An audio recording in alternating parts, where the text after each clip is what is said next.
Hello friends, welcome to my channel Sushant Chess Fights. Today we are at the next topic, that is calculation training, and in today's lesson it's a solving exercise. Basically it's like a test position for you all.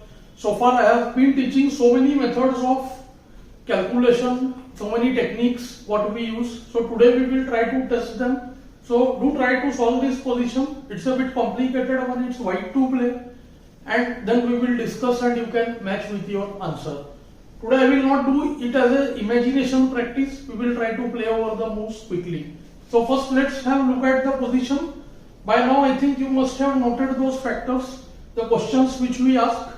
The h7 square is weak, the a1 h8 diagonal is weak, and this queen wants to come to h5. That is the relationship of the queen on this diagonal, and the c square h7 falling on white, queen on white, bishop on white, the color complexes. So candidate moves we can have instantly. See, rook takes f4, knight takes f4. Both knight f4 is most obvious because it opens the queen's path.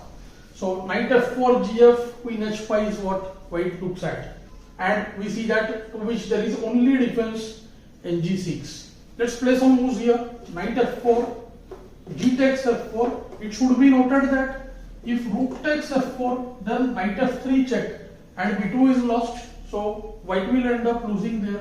White goes as per his plan, qh5, proceed, ng6. The next critical moment, this is exactly where most people see till here, and this is where they are unable to find the move. Many suggest bf6 when queen takes f6. Others suggest bg6, fg, but the queen is attacked, so tempo is lost. e2 and h5 both are hanging. Here white has the very strong rook takes f4. This move can be found easily based on two factors. One, see this diagonal weakness. Second, the knight is the defender. It blocks this diagonal.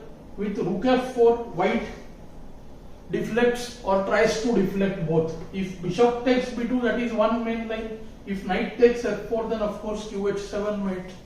Now see, there is no defense possible to f6. That makes the situation worse.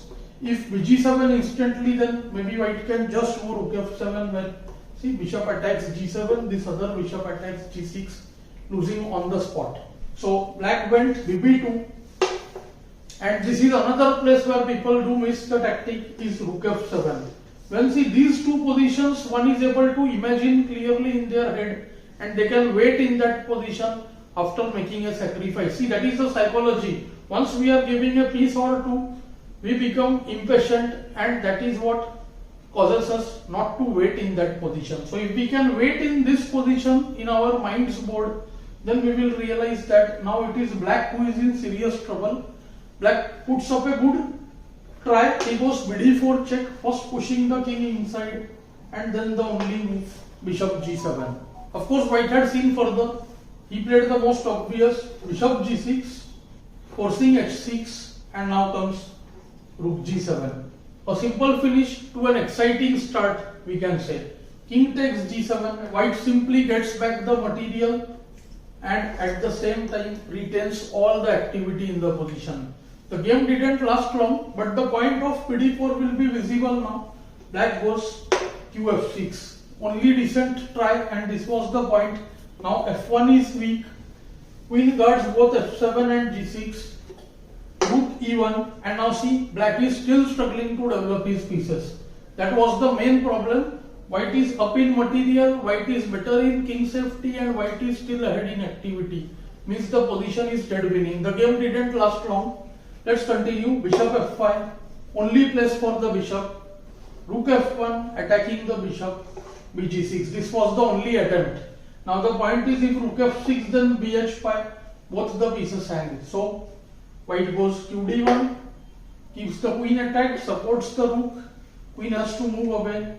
Queen c3, keeping this diagonal under control. Otherwise qd4 check, queen's on the spot.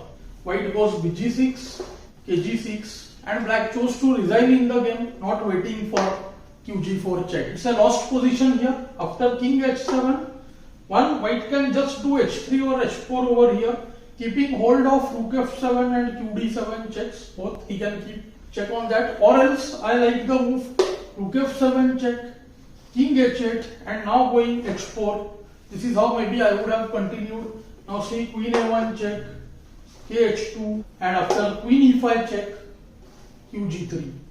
Trading the queens off, rook remains on the 7th rank, c7 is attacked, so it's totally losing for black. So in this position we applied all the techniques which we have learned before. Those are asking the questions, what is the weakness, who is the defender, seeing the relationship between the pieces, spotting the weakness and the defender, finding the candidate moves and altering the order of moves. I hope you have found this lesson useful and instructive. Do let me know in the comments below. Thanks for your time.